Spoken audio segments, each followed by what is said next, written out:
President Xi Jinping arrives in Macau for the city's 25th anniversary of the return to the motherland. Customs arrest 4 people in relation to counterfeit speakers and earphones. And a man is arrested in Russia in connection with the killing of a top Russian general.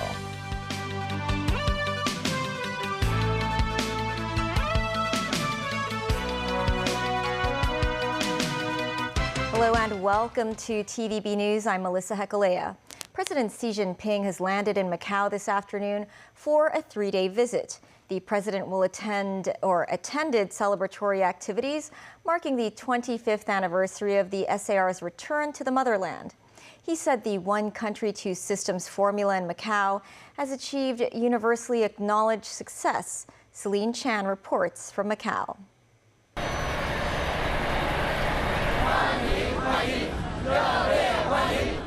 President Xi Jinping's plane touched down at the Macau International Airport at about 4 p.m. today.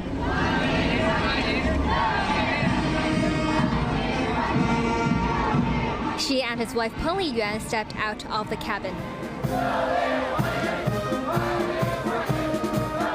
Macau's incumbent chief executive Ho Yat-seng,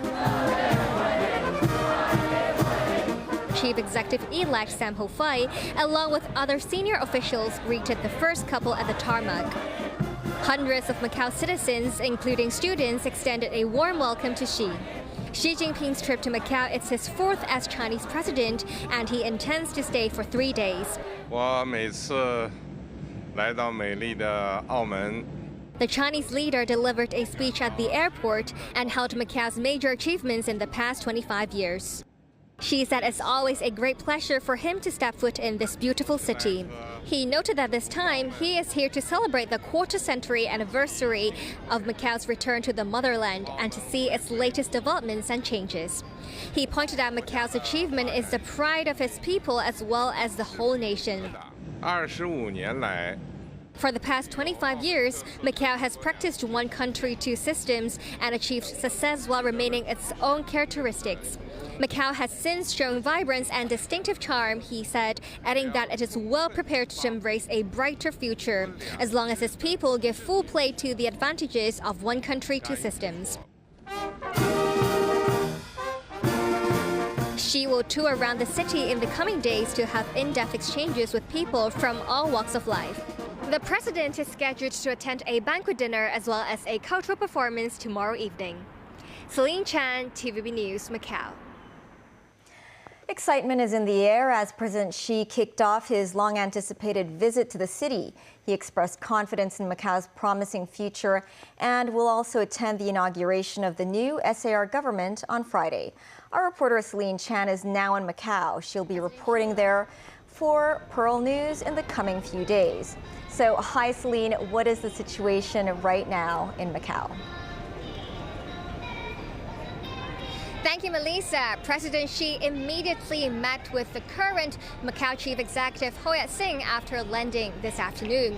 So he affirmed Ho and his cabinet's work for being pragmatic during the challenging times. He also praised them for overcoming hurdles like the COVID-19 pandemic and also for the city's progress in economic diversification. President Xi last visited Macau in 2019. He said he would use his trip to celebrate the anniversary with compatriots and also to inspect the city's current new developments and changes. So during his visit this time, as for now, we only know he is going to attend a welcoming dinner and also a welcoming performance at the Macau Dome tomorrow evening. Well, that's all the update we have as for now. Back to you at the studio. Thanks, Celine. We'll be seeing her the rest of this week. Meantime, state media noted that President Xi Jinping was personally involved with planning the diversification of Macau's economy for several years. Some of the enclave's residents hope the president's latest visit will bring about new measures to stimulate the economy. Timothy Lee tells us more. Security has been strengthened all across Macau with frequent police patrols ensuring a smooth 3 days of President Xi Jinping's visit. This as Bauer Station of the enclave's light rapid transit system, located next to the president's accommodation at the San Chok Un guest house, will not serve passengers until Friday. Those traveling through the Outer Harbour Ferry Terminal must also be checked by X-ray scanners. To celebrate the 25th anniversary of Macau's return to the motherland, activities will be held at the Enclave's East Asian Games Dome on Thursday night. Staff members are required to undergo security checks when entering and exiting the arena. Some Hong Kongers deliberately travel to the Enclave in a bid to enjoy the festive atmosphere. This man said he's excited for the chance to see the president in person. Local residents, meanwhile, look forward to the president's visit, bringing about new measures to benefit the economy. This woman said it takes policy to open up the market to boost tourism and stimulate the economy. While this man noted the amount of shuttered businesses in recent times and urged the president to take a look into the matter. A statement issued by state media, Xinhua News Agency, stressed President Xi's care for the enclave's development and the livelihood of its residents. It further said the president continues to push for the success of the one country, two systems principle in Macau. Recalling Xi's previous visit to the enclave in 2009 as vice president, the statement noted the president already emphasized the need for Macau to diversify its economy at the time. The president has toured the enclave on several occasions to visit local residents and listen to their concerns. Timothy Lee, TVB News. Chief Executive John Lee will lead a Hong Kong SAR delegation to Macau tomorrow for the 25th anniversary of Macau's return to the motherland. Lee also congratulated Macau in a newspaper article. Lee said both Hong Kong and Macau share the advantages of one country and two systems. He noted the incoming chief executive, Sam Ho Fai, who had served as president of the Court of Final Appeal of Macau, will guide the city to new heights of achievements. He also said he anticipates close collaboration with Macau in the future, jointly making new contributions to the nation's great rejuvenation. The Customs and Excise Department arrested 4 men on suspicion of being involved in selling counterfeit speakers and earphones as parallel imports at a chain store. Customs officers seized 1,300 suspected counterfeit products, including Bluetooth earphones and speakers, with an estimated value of $1.4 million. This after authorities were notified about a chain store selling the items as parallel imports at 40 to 70% of the product's standard price. Officers took action on Tuesday and searched 8 branches of the chain store, as well as industrial buildings and warehouses. Authorities said the counterfeit items bear a striking resemblance to the real products and that they could only tell the difference under careful inspection. Former media tycoon and founder of the now-defunct Apple Daily, Jimmy Lai, continues to take the stand to defend himself against national security charges. Lai faces 2 counts of conspiracy to collude with foreign forces and 1 count of conspiring to publish seditious materials. Samantha Lee reports. The national security trial of Jimmy Lai resumed at West Kowloon Court this morning. Lai continued his testimony on day 112 of the trial. The defense played part of Lai's online talk show, in which Lai shared his political views. In it, Lai said that Taiwan leader Tsai Ing-wen had an advantage over her predecessor Chen Shui-bian, which was the support from the U.S. Lai also said that Taiwan's computer chip manufacturing technology was actually a strategic weapon for the U.S. government and a leverage against China.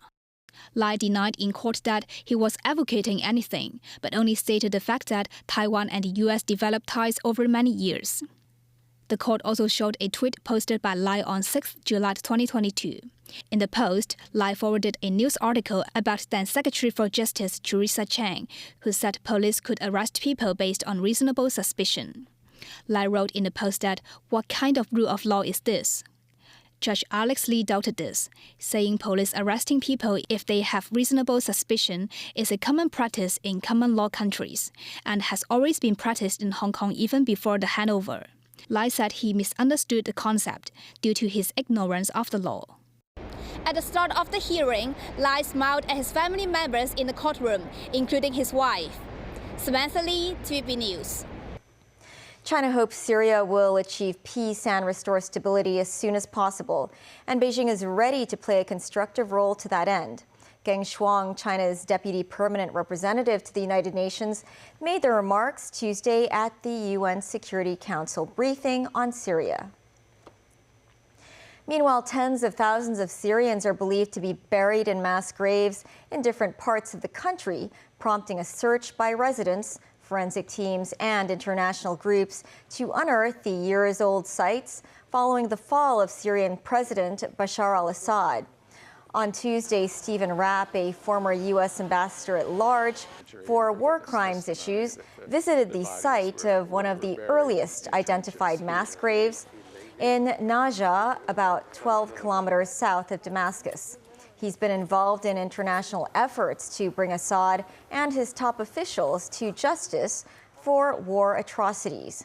He plans to meet with officials for the new transitional government to discuss ways to preserve the sites. Still ahead, a shopping mall in Kai Tak opens today. Earthquake rocks the South Pacific island of Vanuatu. Astronauts from China's Shenzhen 19 set new record in space.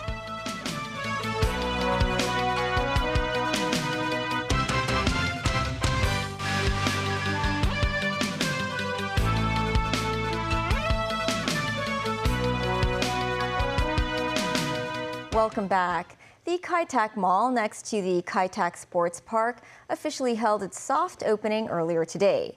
The mall is Hong Kong's first and only sportainment destination with a concept of merging sports with entertainment.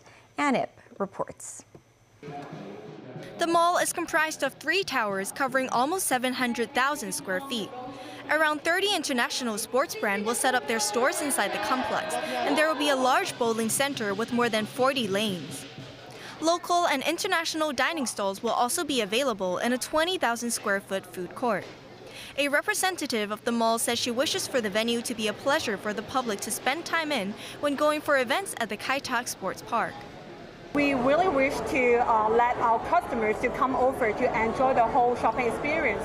So we definitely encourage the people to come for a show or sports event to come earlier and enjoy our restaurants and then spend as well. And we are also in discussion with some of our restaurant partners to open even after the event time. When asked if food prices will be especially high at the mall, a catering representative noted that they won't be. I would say it's no, and because of the shops that we opened here is the first store, so there's no comparison within the shop outside. A restaurant assistant has expressed his confidence in opening a store at the mall. I believe more people after next year too, because this is just new. However, when everything is set up, I believe there will be more flow in this shopping center. Long queues of people waited outside the mall today, waiting for the doors to open at noon. I guess the main purpose for me to come here is they incentivize the first 300 customers with a cash coupon. So I purposely came here to get the coupon. This woman said she plans on visiting the mall daily because of the many facilities accessible in the complex. Today is the first day of the Kai Tak Mall's trial operation, with around 80% of the stores open. Shops will continue to open until the first quarter of next year. The mall's general manager, Helen Chan, said the mall is a new experience even for non-sport lovers. She said the mall offers fun experiences and hopes to encourage people to do sports in an entertaining way. And TVB News. Rescue efforts are underway after a magnitude 7.3 earthquake struck the South Pacific island of Vanuatu, killing at least 14 people and injuring hundreds more. Widespread damage was reported across the island nation, as well as a near-total communications collapse, which means little is known about conditions outside the largest city. Tracy Furness has more. The moment a powerful magnitude 7.3 earthquake struck off the coast of Vanuatu just before 1 p.m. Tuesday. With a depth of 57 kilometers, the quake was centered 30 kilometers west of Port Vila, the largest city in Vanuatu, a group of 80 islands that is home to about 330,000 people. This landslide occurred near the international shipping terminal. A tsunami warning for the island nation was called off less than 2 hours after the quake. Aftershocks of up to 5.5 magnitude were recorded after the initial quake, with people pouring onto the streets afraid of being trapped inside buildings. And a number of diplomatic missions in the capital, including those of the United States, Britain, France and New Zealand, reported damage to their buildings. It was horrible. I was inside the house. We've lived here for 6 years, and this was by far the biggest earthquake we've had.